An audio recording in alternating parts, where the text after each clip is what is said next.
If there's one thing Colorado Springs prides itself on, it's all of those parks. Boasting nearly 11,000 acres and over 200 parks inside city limits, Garden of the Gods alone bringing in around 2 million parkgoers each year, and Pikes Peak right on our doorstep, bringing in around 500,000 each year, both consistently ranking among the top parks in the nation.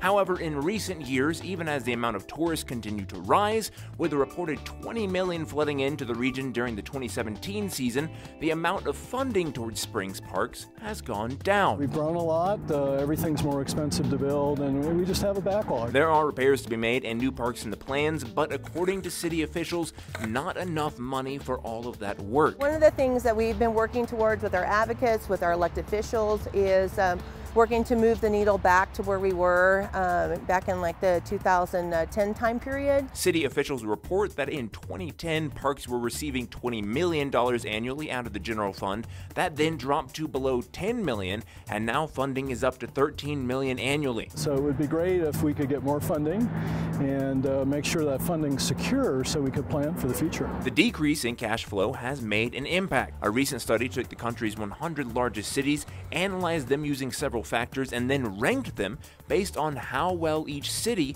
is meeting the need for parks. Colorado Springs, defined by what is inside city limits, ranked 46, dropping from last year's rank of 42 and tying with Orlando, Florida. That spending per resident is really one of the driving factors in that key component that either brings us up and brings us down. Spending per resident is just over $81, whereas spending from other Colorado cities on the list is much higher. Aurora, ranking at number 20, and Denver, ranking at 26, spend $142 and $121 per person, respectively. Our team works really hard to try to make the dollars we do have, make those resources go as far as possible, and really provide a great product for our locals and our visitors as well. Eventually, Parks and Rec hopes to have everyone in the city only a 10-minute walk away from a park. We do pretty well in that. We've got some gaps in some areas that we need to continue to work on, and we look to that as we make our planning, and was part of the master plan. So when we're going through that process of where do those new parks need to be, where are gaps in our system, that is what we're working toward.